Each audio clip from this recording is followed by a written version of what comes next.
జమ్మూ కాశ్మీర్లోని పహల్గామ్లో జరిగిన ఉగ్ర దాడిని భారత్ ప్రభుత్వం చాలా సీరియస్గా తీసుకుంది. మోదీ అధ్యక్షతన జరిగిన భద్రతా వ్యవహారాల కేబినెట్ కమిటీ భేటీలో చాలా కీలకమైన నిర్ణయం తీసుకున్నారు. అది సింధు నదీ జల ఒప్పందాన్ని నిలిపివేయడం. ఒప్పందం అయితే నిలిపివేశారు. మరి ప్రాక్టికల్గా ఈ సింధు నదీ జలాల్ని పాకిస్తాన్ భూభాగంలోకి వెళ్లకుండా చేయడం, అడ్డుకోవడం ఎంతవరకు సాధ్యం అనే దాని మీద అంతర్జాతీయ నిపుణులు ఎంజీ రావు గారు మనకి వివరిస్తారు. ఎంజీ రావు గారు, ప్రాక్టికల్గా పాసిబిలిటీ ఉందా సింధు నది జలాలను పాక్ భూభాగంలోకి వెళ్లకుండా చేయడం? పహల్గామ్ ఉగ్ర దాడి తర్వాత భారతదేశం గత 60 సంవత్సరాలుగా అమల్లో ఉన్న సింధు నీటి జల ఒప్పందాన్ని, భారత్ పాక్ల మధ్య ఉన్నదాన్ని నిలిపివేసింది.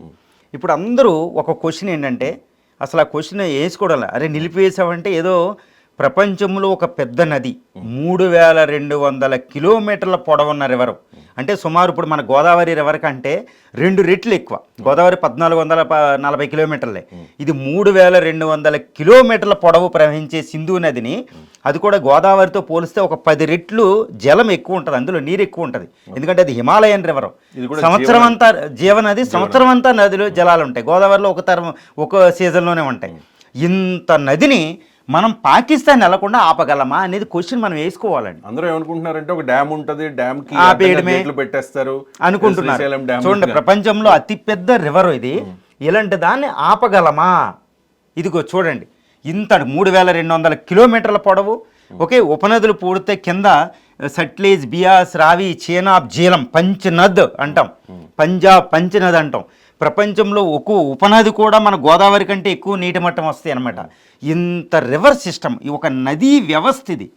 ఇంత నదీ వ్యవస్థని, మొత్తం నదీ వ్యవస్థ ఇప్పుడు చెప్పాలంటే, రియల్గా చెప్పాలంటే, మనకి ఇది పాకిస్తాన్లో, భారతదేశంలో రియల్గా ప్రవహించే నది చూడండి. ఇదిగోండి చైనా, ఇక్కడ చైనాలో మానస్ సరోవర్ దగ్గర ఇది ఉదయించి ఇక్కడ పుట్టి, ఇక్కడ కైలాష్ షిప్కీలా పాస్ దగ్గర హిమాచల్ ప్రదేశ్లో ఇక్కడ నుంచి ఇదిగోండి ఇక్కడ దాకా వస్తుంది. లడక్ వచ్చి ఇక్కడ నుంచి పీఓకే మొదలైపోయింది. అంటే కేవలం ఒక 304 కిలోమీటర్లు మాత్రమే సింధు నది మన దగ్గర ఉంటుంది.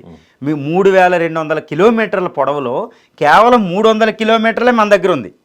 ఇది మెయిన్ నది. తర్వాత ఇందులో చూడండి, రివర్ సిస్టంలో మిగిలిన పాకిస్తాన్లో ఎక్కువ ఉన్నాయి. ఇప్పుడు సట్లేజ్, బియాస్, రావి, చేనాబ్, జీలంలో ఎక్కువ ప్రవహించేది పాకిస్తాన్లో. ఇక్కడ మితాన్కోట్ దగ్గర కలుస్తున్నాయి అన్నమాట అన్ని రివర్లు వెళ్ళి. ఇది కానీ ఇదిగోండి ఇక్కడ ఇవన్నీ వెళ్లకుండా ఆపాలి. అంటే సింధు నది అంటే ఇది ఒక్కటే కాదు. ఇదిగోండి సట్లేజ్, బియాస్, రావి, చేనాబ్, జీలం, ఇవి కిషన్ గంగా, లెడార్, ఈ చంద్ర, బాగా 100 రివర్లు, ఇవన్నీ పాకిస్తాన్లోకి వెళ్లకుండా ఆపగలిగితేనే ఈ నీటి ఒప్పందాన్ని రద్దు చేసిన ఎఫెక్ట్ ఉంటుంది. ఇప్పుడు పాకిస్తాన్కి అంది. ఇది నిజంగా చెప్పాలంటే చాలా జాగ్రత్తగా వినండి.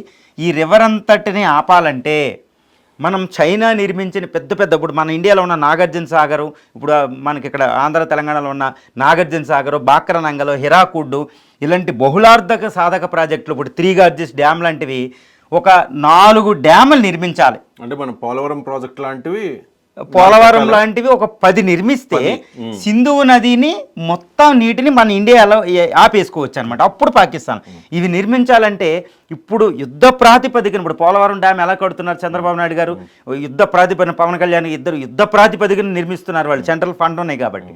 అంత యుద్ధ ప్రాతిపదికన ఒక 10 డ్యాములు నిర్మించాలంటే కనీసం 10 సంవత్సరాలు పడుతుంది.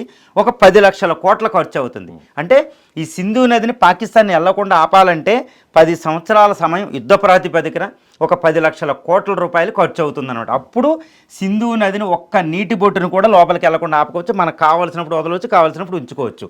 సో ఇంత సమయం పడుతుంది, ఇంత ఖర్చు పడుతుంది. అప్పుడే ఈ నీటి జల ఒప్పందం అనేది అమల్లోకి వచ్చినట్టు. ఇప్పుడు అమల్లోకి ఏం రాలేదు. అందరూ ఏమనుకుంటున్నారంటే ఇమీడియట్ గా డ్యామ్స్ క్లోజ్ చేశారు, గేట్స్ క్లోజ్ చేశారు, సింధు నదీ జలాలు పాకిస్తాన్ భూభాగంలోకి వెళ్ళడం లేదు, వాళ్ళు సఫర్ అయిపోతారు, తాగునీటికి ఇబ్బంది అవుతుంది, సాగునీటికి కూడా ఇబ్బంది అవుతుంది. ఇప్పుడు డ్యామ్లు కొన్ని ఉన్నాయి, బాగ్లేహార్ అని, సలాల్ డ్యామ్ అని కొన్ని ఉన్నాయి.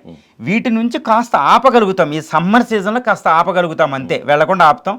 ఒకవేళ ఎక్కువ ఉంది అనుకోండి, మొన్న సలాల్ డ్యామ్ని వదిలేసాం. ఇప్పుడు ఇది ఇక్కడ కిషన్ గంగా దగ్గర జీలం నుంచి వాళ్ళ దగ్గర ఫ్లడ్ వచ్చినాయి పీఓకేలో, అంతే తప్పితే ఏం చేయలేదు. ఇప్పుడు వాళ్ళకి నొప్పు తెలియదు. ఒక 10 సంవత్సరాలు మనం 8 లక్షల కోట్లు పెట్టి ఒక 10 బహుళార్థ సాధక ప్రాజెక్టులు పెడితే వాళ్ళకి నొప్పు తెలుస్తారు అన్నమాట. ఇది తాత్కాలికంగా నిలిపివేత, కానీ ఎఫెక్ట్ ఉంటుంది కానీ పూర్తి స్థాయిలో ఉండదు. తర్వాత శాంతి చర్చలు జరిగి ఏదైనా ఒక నిర్ణయం ఉంటే కనుక అది కూడా నిలిచిపోయే అవకాశం ఉంది కదా. రైట్. దీనివల్ల అంటే ప్రాక్టికల్ గా అనుకుందాం, ఒక 10 years ఒక ఎన్ని లక్షల కోట్లు అన్నారు? 10 లక్షల కోట్లు అనుకుందాం.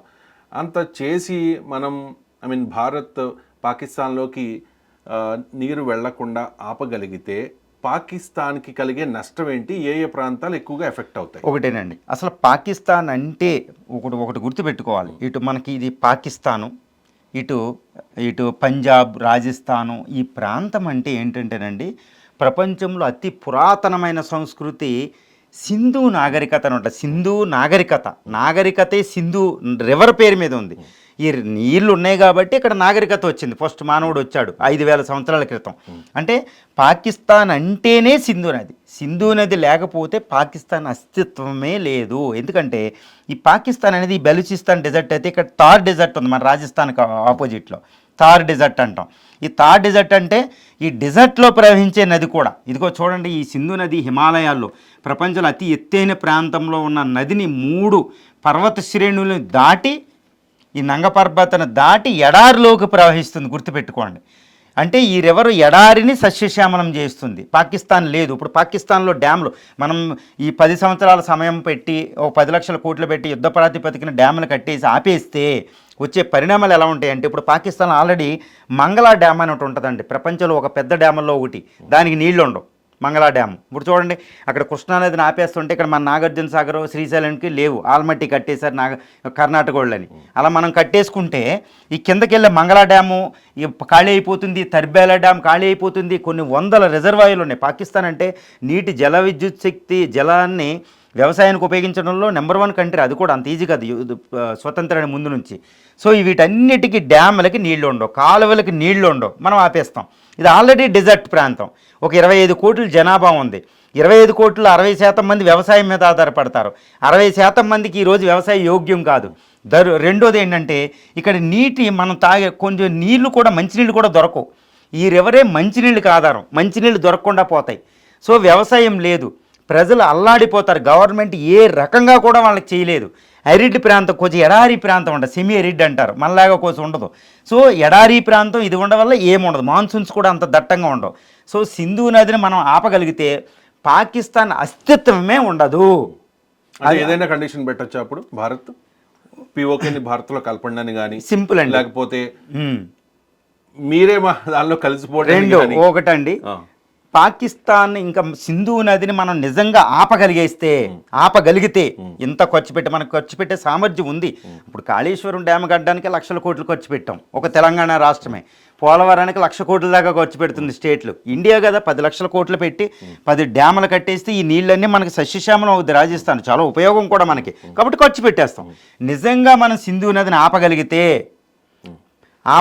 పాకిస్తాన్ అస్తిత్వం ఉండదు. కాబట్టి పాకిస్తాన్ డూ ఆర్ డై అనమాట. అందుకనే బిలావల్ భుట్టో ఏమంటున్నారు, పాకిస్తాన్ పీపుల్స్ పార్టీ మీ రక్తం పారేస్తామంటారు, అణుబాంబులు వేస్తామంటారు. అంటే ఏంటి అర్థం అంటే, సింధు నదిని మనం ఆపేసాము అంటే వాడికి ఉన్నది రెండు మార్గాలు ఉన్నాయండి.